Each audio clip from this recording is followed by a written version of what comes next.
Bismillahirrahmanirrahim. Good morning, 7th class. How are you, all of you? Hopes you are all fine and enjoying your holidays with studies. This is your English class.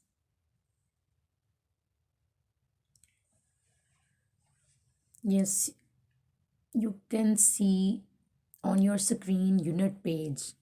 In previous lecture, we have done translation and objective of this unit. Today, we'll discuss about the question answer. First of all, you will have to make the unit page. जैसे हम class में ready करते थे, आपने unit page लिखना है.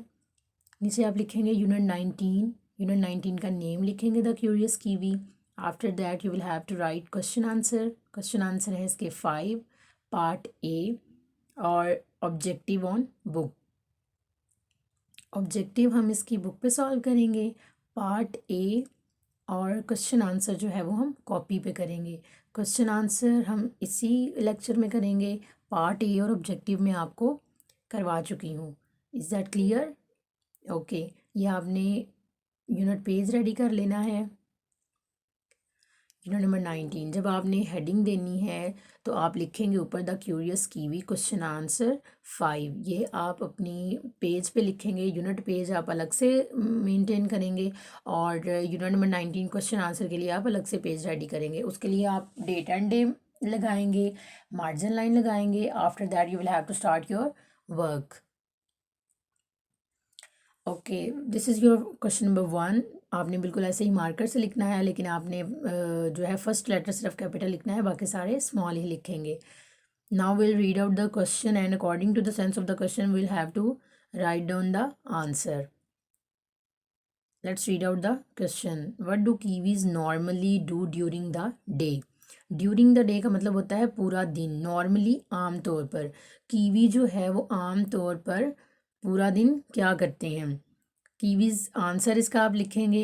Question आप marker से लिख के आंसर आप लिखेंगे Kiwis normally sleep during the day. हमने ट्रांसलेशन में भी पढ़ा था कि कीवीज़ क्या है जी, वो क्यों बचे हुए आ रहे हैं. वो सिर्फ इसीलिए बचे हुए हैं कि वो दिन के वक्त जब उनके दुश्मनों से उनको डर होता है तो वो सारा दिन सोए रहते हैं, वो बाहर नहीं निकलते. इस वजह से वो अब तक बचे हुए आ रहे हैं. How does their coloring protect them from their enemies? अच्छा, अब ये बताना है कि उनका कलर जो है वो कैसे उनको बचाता है उनके दुश्मनों से. तो इसका आंसर रीड आउट कर दिया. The kiwis dull coloured feathers protect them from their enemies. उनके जो परों का कलर है, उनके जो परों का रंग है, वो उनको उनके दुश्मनों से बचाता है. उनका हमने पढ़ा था कि इतने वो डल कलर्ड होते हैं कि बिल्कुल ज़मीन या मिट्टी के जैसे हो जाते हैं, तो वो नॉर्मली नज़र नहीं आते. नेक्स्ट क्वेश्चन है आपका. What do they feed on? Feed on का मतलब होता है खाना, खुराक. Where do they find their food? और वो कहते हैं कि अब वो अपनी जो खुराक है वो कहाँ से हासिल करते हैं. आंसर इसका देखें. दे feed on worms and grubs.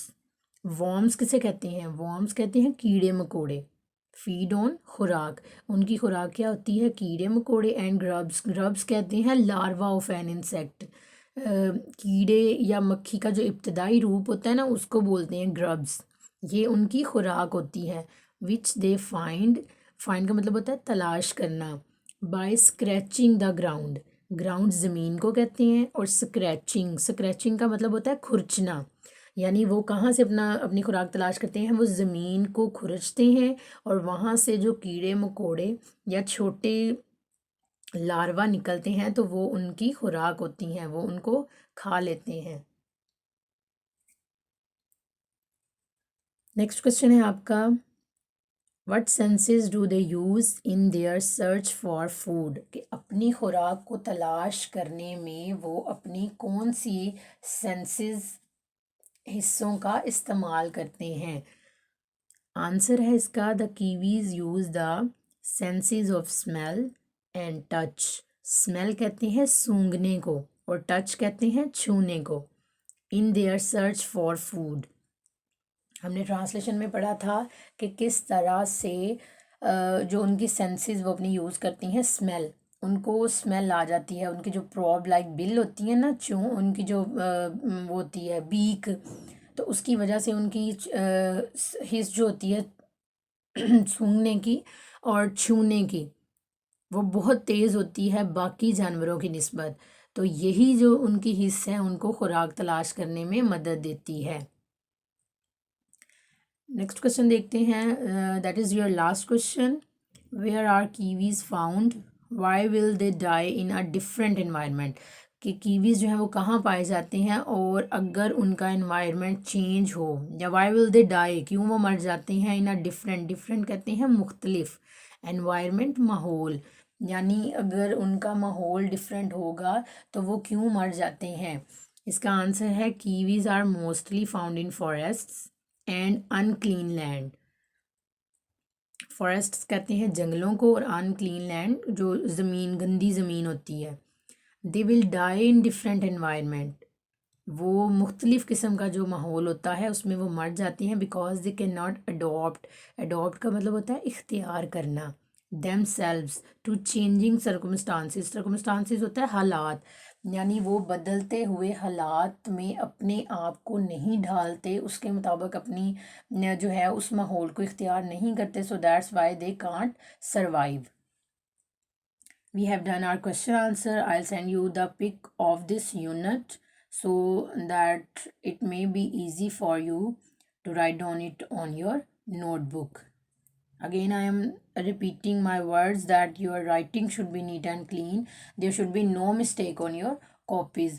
आपकी कॉपीज़ पे आपकी राइटिंग अच्छी होगी तो आपकी लर्निंग अच्छी होगी, और आपने स्पेलिंग्स के साथ इसको लर्न करना है। कॉपीज़ आपकी बड़ी नीटली जो है ना वो प्रिपेयर होनी चाहिए। Okay, let's see the diary. This is your diary, unit number 19, question answer learn with spellings. ये जो भी हमने किए हैं ये आपने याद भी करने हैं और इनको अपनी नीट कॉपी पे राइट डाउन भी करना है, और नीट राइटिंग में ही करना है। ओके क्लास, अल्लाह हाफिज़।